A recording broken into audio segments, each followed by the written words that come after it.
வணக்கம். இது அதிர்வின் இன்றைய பிரதான செய்திகள். முதலில் தலைப்புச் செய்திகள். ரயில் கடவையின் இரும்பு பாகங்களை 3000 ரூபாய்க்கு வாங்கியவரும் கைது. நீதிமன்றம் பிறப்பித்துள்ள உத்தரவு. 40 லட்சம் மதிப்புள்ள தொலைபேசி இணைப்பு கம்பிகளை திருடிவிட்ட 2 சந்தேக நபர்கள் கைது. நடுநிசியில் மதில் மேலேறி வீட்டிற்குள் பாய்ந்தமர்ந்த முகமூடி கும்பல். சுவிஸ் நாட்டிலிருந்து யாழ் வந்தவரின் கொலை தொடர்பில் வெளியானது சம்பவ இரவின் சிசிடிவி காணொளி. 3 வயது மகன் மீது வீழ்ந்த தந்தை. இறுதியில் வீட்டிற்குள் நடந்த அசம்பாவிதம். மெல்பானை வீட்டை முற்றுகையிட்ட மாணவர்கள் பிரதமருடன் இன்று அவசர கலந்துரையாடல். என்பிபி பாராளுமன்ற உறுப்பினரின் வாகனத்தில் மோதிய 8 வயது சிறுவன் உள்ளிட்ட 2 நேர்ந்த கதி. ஓங்கி ஒரே மிதி, 48 லட்சம் காலி. சீன நாட்டவர் ஒருவரின் 1 நிமிட கோபத்தால் நேர்ந்த கதி. சமூக வலைத்தளங்களில் வைரலாகும் காணொளி. லட்சத்தை சுருட்டிய போலீசார். கொள்ளையடித்த 2 போலீஸ் உத்தியோகத்தர்களுடன் முறைப்பாடு கொடுத்தவரையும் கைது செய்த காவல்துறை. நடந்ததென்ன? பல நாள் போதைப்பொருள் கடத்தல். விசேட அதிரடி படையினர் காட்டிய அதிரடி. காவிக்குள் கள்ளத்தனம். உடைகளை களையுங்கள். கைதான பிக்குகளுக்கு அழுத்தம். சீனா மீதான அச்சம். பரிசு பொருட்களை குப்பை கூடையில் வீசி எறிந்த ட்ரம்ப் குழு. டிட்வா நிவாரணத்தில் மோசடி. கிராம சேவகருக்கு நடந்த சம்பவம். பாதுகாப்பு படைகளின் தலைமை அதிகாரி சட்டத்தை நீக்குவதற்கான சட்டமூலம் வர்த்தமானியில் பிரசுரிப்பு. காற்றழுத்த தாழ்வு மண்டலம் குறித்து வெளியான அறிவிப்பு.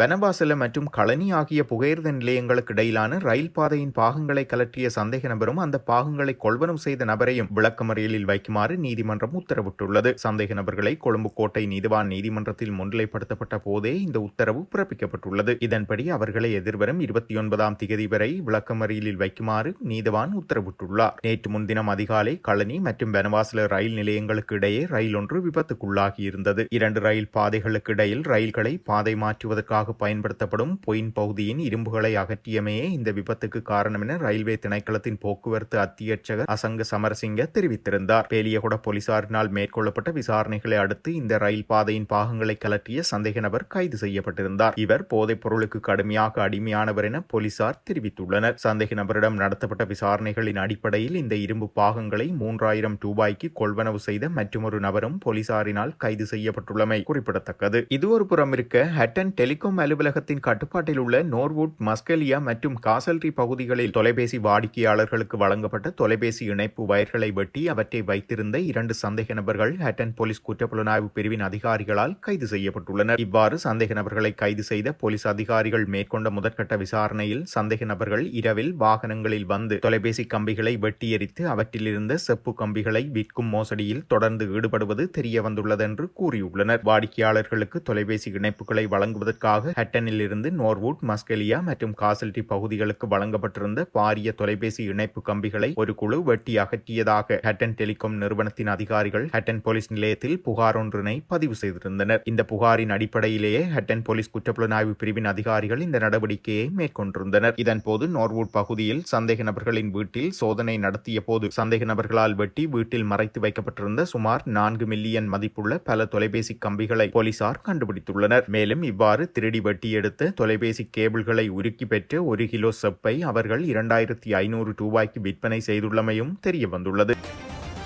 சுவிஸ் நாட்டிலிருந்து யாழ்ப்பாணம் வந்தவரை படுகொலை செய்து நகைகள், பணம் என்பவற்றை முகமூடி கொள்ளை கும்பல் ஒன்று கொள்ளையடித்து சென்ற சம்பவம் தொடர்பில் சில சிசிடிவி காணொலிகள் வெளியாகியுள்ளன. மானிப்பாய் காவல்துறை பிரிவுக்குட்பட்ட சண்டிலிப்பாய் பகுதியை சேர்ந்த 67 வயதுடைய வல்லிபுரம் சந்திரசேகரம் என்பவரே படுகொலை செய்யப்பட்டிருந்தார். குறித்த நபர் நீண்ட காலமாக சுவிஸ் நாட்டில் தனது குடும்பத்துடன் வாழ்ந்து வந்த நிலையில் கடந்த 2 மாத காலமாக விடுமுறையில் சண்டிலிப்பாயில் உள்ள தனது வீட்டில் வந்து தங்கியிருந்துள்ளார். இந்நிலையில் கடந்த 14ஆம் திகதிக்கு பின்னர் அவருடன் குடும்பத்தார் தொடர்பு கொள்ள முடியாது நிலையில் கடந்த சனிக்கிழமை அது தொடர்பில் மானிப்பாய் காவல்துறையில் அறிவிக்கப்பட்டிருந்தது. மானிப்பாய் காவல்துறையினர் அவரின் வீட்டிற்கு சென்றபோது துர்நாற்றம் வீசியதை அடுத்து வீட்டின் கதவினை உடைத்து உள்ளே சென்றபோது உடலில் வெட்டுக்காயங்களுடன் முதியவரின் சடலம் காணப்பட்டுள்ளது. சம்பவம் தொடர்பான விசாரணைகளை ஆரம்பித்த காவல்துறையினர் வீட்டில் பொருத்தியிருந்த கண்காணிப்பு கேமராக்கள் சேதமாக்கப்பட்டுள்ள நிலையில் கேமராக்கள் சேதமாக்க முன்னரான பதிவுகளின் அடிப்படையில் 14ஆம் தேதி இரவு வேளை முகமூடி அணிந்த 2 சமையலறை வழியாக உள்நுழைந்தமை கண்டறியப்பட்டுள்ளது. வீட்டிற்குள் புகுந்தவர்கள் வீட்டில் பொருத்தப்பட்டிருந்த கண்காணிப்பு கேமராக்களை சேதமாக்கிய பின்னர் முதியவரை படுகொலை செய்து வீட்டில் இருந்த நகைகள் மற்றும் பெருந்தொகை பணத்தை கொள்ளையடித்து தப்பிச் சென்றுள்ளமை ஆரம்பகட்ட விசாரணைகளில் தெரிய வந்துள்ளது. சம்பவம் தொடர்பில் தீவிர விசாரணைகளில் காவல்துறை குழுக்கள் ஈடுபட்டு வருகின்றன. கம்பளை நாரன்விட்ட பகுதியில் கூரையிலிருந்து தவறி விழுந்த தந்தையின் கீழ் சிக்கி 3 வயது சிறுவன் உயிரிழந்துள்ளதாக தகவல்கள் வெளியாகியுள்ளன. பிகில்லதெனிய பகுதியை சேர்ந்த குடும்பஸ்தர் ஒருவர் வீட்டின் கூரை பகுதியிலிருந்து நீர்க்குழாயை எடுப்பதற்காக மேலே ஏறியுள்ளார். இதன்போது தந்தை மேலே ஏறுவதை 3 வயது சிறுவன் ஒருவன் கீழே நின்று பார்த்து கொண்டிருக்கையில் மாடிப்பகுதியில் இருந்த ஒரு பலகை உடைந்து தந்தை சிறுவன் மேல் வீழ்ந்ததாக தெரிய வந்துள்ளது. இதனைத் தொடர்ந்து காயமடைந்த தந்தையையும் மகனையும் கம்பளம் மருத்துவமனைக்கு கொண்டு செல்லப்பட்ட நிலையில் சிறுவன் ஏற்கனவே உயிரிழந்திருந்ததாக தெரிவிக்கப்பட்டுள்ளது. காயமடைந்த தந்தை தற்பொழுது மருத்துவமனையில் சிகிச்சை பெற்று வரும் அதேவேளை சம்பவம் தொடர்பாக கம்பள போலீசார் மேலதிக விசாரணைகளை மேற்கொண்டு வருகின்றனர். கம்பகா மாவட்டத்தின் தொம்பே பிரதேச செயலகத்தின் கட்டுப்பாட்டில் உள்ள மல்வான பகுதி காணியொன்றில் சில நாட்களாக தங்கி போராட்டத்தில் ஈடுபட்டு வரும் பல்கலைக்கழக மாணவர்கள் குழுவின் நிலைமை கல்வி, உயர்கல்வி மற்றும் தொழிற்கல்வி அமைச்சரும் பிரதமருமான ஹரணி அமரசூரியவின் கவனத்திற்கு கொண்டு வரப்பட்டுள்ளது. உத்தியோகபூர்வ தகவல்களின்படி இந்த விடயமும் மாணவர்களின் கோரிக்கைகளும் மிக உயர்ந்த மட்டத்தில் மீளாய்வு செய்ய எடுத்துக் கொள்ளப்பட்டுள்ளன. இது தொடர்பான சம்பந்தப்பட்ட தரப்பினருடனான கலந்துரையாடல் பிரதமர் ஹரணி அமரசூரியவின் தலைமையில் இன்றைய தினம் பிரதமர் அலுவலகத்தில் நடைபெறவுள்ளது. இந்த கூட்டத்தில் தீர்மானத்தை பொறுத்து இந்த விவகாரம் தொடர்பான அடுத்த கட்ட நடவடிக்கைகள் தீர்மானிக்கப்படும் என அதிகாரிகள் தெரிவித்துள்ளனர். தேசிய மக்கள் சக்தியின் காலி மாவட்ட பாராளுமன்ற உறுப்பினர் டி.கே. ஜெயசுந்தர பயணித்த கெப்ரக வாகனம் முச்சக்கர வண்டியொன்றுடன் மோதி விபத்துக்குள்ளானதில் 2 காயமடைந்துள்ளனர். இந்த விபத்தில் முச்சக்கர வண்டியின் சாரதி மற்றும் 8 வயது சிறுவனும் காயமடைந்த நிலையில் வைத்தியசாலையில் அனுமதிக்கப்பட்டுள்ளனர். குறித்த விபத்து ஹனிதும ஹபரகடை பகுதியில் நேற்று பிற்பகல் இடம்பெற்றுள்ளது. விபத்து இடம்பெற்ற போது பாராளுமன்ற உறுப்பினரின் சாரதியே காரை செலுத்தியிருந்ததாக போலீசார் தெரிவித்துள்ளனர். இதற்கமைய விபத்து தொடர்பாக காரின் சாரதி ஹனிதும போலீசாரினால் கைது செய்யப்பட்டுள்ளமையும் குறிப்பிடத்தக்கது.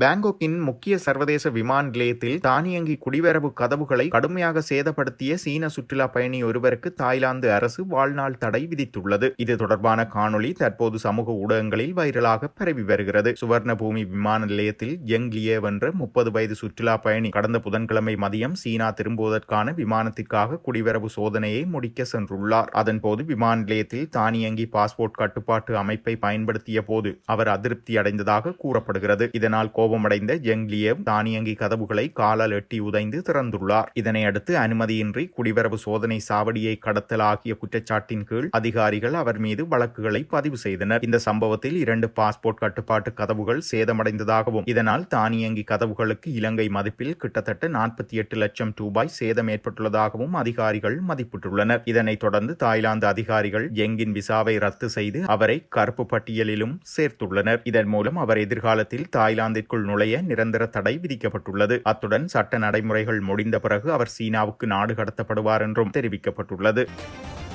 ரத்மலானை வானூர்தி நிலைய வீதியில் பயணித்த முச்சக்கர வண்டியொன்றை மறித்து அதன் ஓட்டுநரிடமிருந்து 3,80,000 ரூபாய் பணத்தை கொள்ளையடித்த குற்றச்சாட்டில் கல்கிசை தலைமையக காவல் நிலையத்தை சேர்ந்த 2 காவல்துறை கான்ஸ்டபிள்கள் கைது செய்யப்பட்டுள்ளனர். அவர்களுடன் சேர்த்து பொய் முறைப்பாடு வழங்கிய குற்றச்சாட்டில் முறைப்பாட்டாளர் உட்பட மேலும் 2 என மொத்தம் 4 கல்கிசை பிராந்திய குற்றப்புலனாய்வு பிரிவினரால் கைது செய்யப்பட்டுள்ளதாக காவல்துறையினர் தெரிவித்துள்ளனர். கைது செய்யப்பட்ட காவல்துறை உத்தியோகஸ்தர்கள் 2 கல்கிசை தலைமையக காவல்துறையின் பல்வேறு முறைப்பாடுகள் பிரிவில் கடமையாற்றி வந்தவர்களாவர். கடந்த 15ஆம் தேதி ரத்மலானை வானூர்தி நிலைய வீதியில் வைத்து இந்த கொள்ளை சம்பவம் இடம்பெற்றுள்ளது. இது தொடர்பாக மொரட்டுவ அங்குலானை சயபுர அடுக்குமாடி குடியிருப்பு தொகுதியில் வசிக்கும் நபர் ஒருவர் காவல்துறையில் முறைப்பாடு செய்திருந்தார். அந்த முறைப்பாட்டின் அடிப்படையில் விசாரணைகளை மேற்கொண்ட விசாரணை அதிகாரிகள் சந்தேக நபர்களான 2 காவல்துறை உத்தியோகஸ்தர்களையும் கைது செய்தனர். எனினும் கொள்ளையடிக்கப்பட்ட பணம் சீட்டு பணம் என முறைப்பாட்டாளர் கூறிய வாக்குமூலத்தில் காவல்துறையினருக்கு சந்தேகம் ஏற்பட்டுள்ளது. இதுகுறித்து தீவிர விசாரணைகளை முன்னெடுத்த போது அந்த நபர் பொய் வாக்குமூலம் அளித்துள்ளமையும் கண்டறியப்பட்டது. இதனை அடுத்து காவல்துறையினரை தவறாக வழிநடத்திய குற்றச்சாட்டின் கீழ் இந்த சம்பவத்துடன் தொடர்புடைய முறைப்பாட்டாளரான நபரும் அவருடன் இருந்த மற்றொரு பெண்ணும் காவல்துறையினரால் கைது செய்யப்பட்டுள்ளனர். கைது செய்யப்பட்ட 2 காவல்துறை உத்தியோகஸ்தர்கள் உட்பட 4 சந்தேக நபர்களும் கல்கிசை நீதவான் நீதிமன்றத்தில் முன்னிலைப்படுத்த நடவடிக்கை எடுக்கப்பட்டுள்ளது.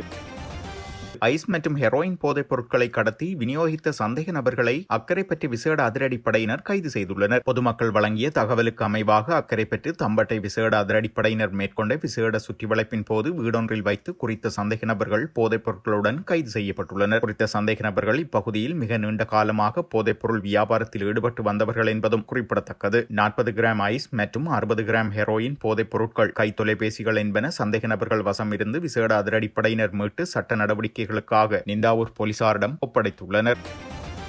தாய்லாந்திலிருந்து போதைப் பொருட்கள் கொண்டு வந்தவர்கள் என கைது செய்யப்பட்டு தற்போது விளக்கமறியலில் வைக்கப்பட்டுள்ள 23 துறவிகள் தங்கள் துறவற உடையை கைவிட வேண்டும் என பௌத்த மதத்தின் 3 சமய பதிவாளர்கள் வேண்டுகோள் விடுத்துள்ளனர். அஸ்கிரி பீடத்தின் பதிவாளரான கலாநிதி மெதகம தம்மானந்த தேரோ துறவிகள் தாங்களாக முன்வந்து தங்கள் துறவற உடையை கைவிடுமாறும் அவர்கள் நிரபராதிகள் என நிரூபிக்கப்பட்டால் மீண்டும் துறவரம் ஏற்க அனுமதி வழங்கப்படும் என்று தாம் பரிந்துரைப்பதாக தெரிவித்துள்ளார். மேலும் ஜனாதிபதி மற்றும் சட்டமா அதிபருடன் கலந்தாலோசித்த பிறகு திரித்துவ சமயத்தின் பதிவாளர் துறவற உடை அணிந்திருந்த 23 துறவிகளை சந்தித்து இவ்விடயம் குறித்து விவாதித்ததாகவும் அவர் தெரிவித்துள்ளார். உங்கள் நடவடிக்கைகள் இந்த நாட்டில் மட்டுமல்ல சர்வதேச அளவிலும் இந்த சமயத்திற்கு பெரும் அவமானத்தை கொண்டு வந்துள்ளன என்று அவர்களிடம் அவர் தெரிவித்ததாகவும் கூறியுள்ளார். அங்கிருந்த 4 அல்லது 5 பேருக்கு அது பிடிக்கவில்லை. அங்கு புதிய துறவிகளும் இருந்துள்ளனர். எனவே அவர்கள் ஏதோ ஒரு வகையான சோதனைக்கு பலியாகி விட்டார்கள் என்று நாம் உணர்ந்தோம் என்றும் மெதகம தம்மானந்த தேரர் கூறியுள்ளார்.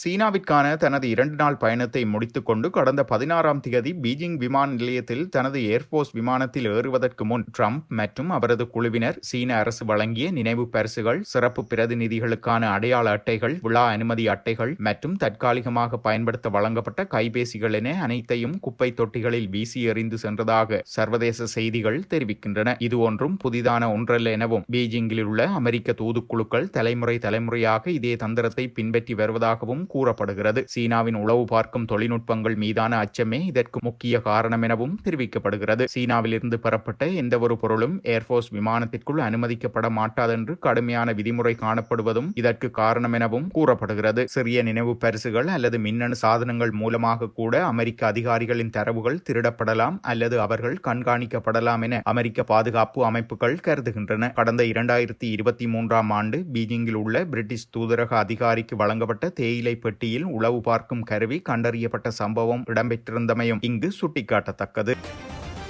மொனராகலை மாவட்டத்தில் டிட்வா இழப்பீடு வழங்கல் தொடர்பாக குற்றச்சாட்டுகளுக்கு உள்ளாகியுள்ள அனர்த்த நிவாரண சேவை அதிகாரியின் பணி தற்காலிகமாக இடைநிறுத்தப்பட்டுள்ளது. அரசாங்க தகவல் திணைக்களம் விடுத்துள்ள விசேட அறிக்கை ஒன்றில் இவ்விடயம் தெரிவிக்கப்பட்டுள்ளது. அத்துடன் குற்றச்சாட்டுகளுடன் தொடர்புடைய கிராம சேவகரும் விசாரணைகளுக்கு பாதிப்பு ஏற்படாத வண்ணம் உடனடியாக அமுலுக்கு வரும் வகையில் வேறு ஒரு பிரிவுக்கு இடமாற்றம் செய்யப்பட்டுள்ளார். இச்சம்பவங்கள் குறித்து தற்போது முறையான மற்றும் விரிவான விசாரணைகள் முன்னெடுக்கப்பட்டு வருவதாக அந்த அறிக்கையில் மேலும் தெரிவிக்கப்பட்டுள்ளது. பாதுகாப்பு படைகளின் தலைமை அதிகாரி சட்டத்தை நீக்குவதற்கான சட்டமூலம் வர்த்தமானி அறிவித்தலில் பிரசுரிக்கப்பட்டுள்ளது. 2009ஆம் ஆண்டின் 35ஆம் இலக்க பாதுகாப்பு படைகளின் தலைமை அதிகாரி சட்டத்தை நீக்குவதற்கும் அது தொடர்பான அல்லது அதற்கு அனுகூலமான விடயங்களுக்கான ஏற்பாடுகளை வழங்குவதற்காகவும் இந்த சட்டமூலம் உருவாக்கப்பட்டுள்ளது. 2026 பாதுகாப்பு படைகளின் தலைமை அதிகாரி சட்டத்தை நீக்கும் சட்டம் என அறிமுகப்படுத்தப்பட்டுள்ள இந்த சட்டமூலத்தின் மூலம் பாதுகாப்பு படைகளின் தலைமை அதிகாரி பதவியை நீக்க முடியும். இந்த சட்டம் அமுல்படுத்தப்படும் நாள் முதல் பாதுகாப்பு படைகளின் தலைமை அதிகாரி பதவியை வகிப்பது நிறுத்தப்பட வேண்டும் என்பதுடன் அந்த பதவியை வகிக்கும் நபர் ஆயுத படைகளில் அவர் சார்ந்த சேவை பிரிவிற்கு மீண்டும் இணைக்கப்பட வேண்டும். இந்த சட்டம் அமுலுக்கு வருவதோடு பாதுகாப்பு படைகளின் தலைமை அதிகாரி அலுவலகத்திற்கு சொந்தமான அனைத்து அசையும் மற்றும் அசையா சொத்துக்களும் பாதுகாப்பு விடயம் ஒப்படைக்கப்பட்டுள்ள அமைச்சரின் அமைச்சுக்கு மாற்றப்பட வேண்டும் என அந்த சட்ட மூலத்தில் குறிப்பிடப்பட்டுள்ளது. இலங்கைக்கு வடக்கே வங்காள விரிகுடா கடற்பரப்பில் நிலவி வந்த குறைந்த காற்றழுத்த தாழ்வு மண்டலம் தற்போது வலுவிழந்து வருவதாக வளிமண்டலவியல் திணைக்களம் தெரிவித்துள்ளது. இதன் காரணமாக இலங்கையை சூழவுள்ள கடற்பரப்பில் இந்த தாக்கம் படிப்படியாக குறைவடைந்துள்ளதாக அறிவிக்கப்பட்டுள்ளது. அண்மைக்கால வானிலை பகுப்பாய்வுகளின்படி இந்த வளிமண்டல தொகுதி தனது வலிமையை இழந்து வருவதாகவும் குறிப்பிடப்பட்டுள்ளது. இதன் காரணமாக வங்காள விரிகுடாவின் ஆழ்கடல் பகுதிகள் மற்றும் நாட்டை சூழவுள்ள ஏனைய கடல் பகுதிகளுக்கு இனி இதனால் பாதிப்பு இல்லை என்றும் தெரிவிக்கப்பட்டுள்ளது. ஆழ்கடல் பிராந்தியங்களில் கடல்சார் நடவடிக்கைகளில் ஈடுபடும் கடற்றொழிலாளர்கள் மற்றும் கடற்படை சமூகத்தினரின் பாதுகாப்பு கருதியே இந்த விசேட அறிக்கை வெளியிடப்பட்டுள்ளது. இத்துடன் செய்திகள் நிறைவடைகின்றன. மறக்காமல் அதிர்வு சேனலை லைக் மற்றும் சப்ஸ்கிரைப் செய்து கொள்ளுங்கள்.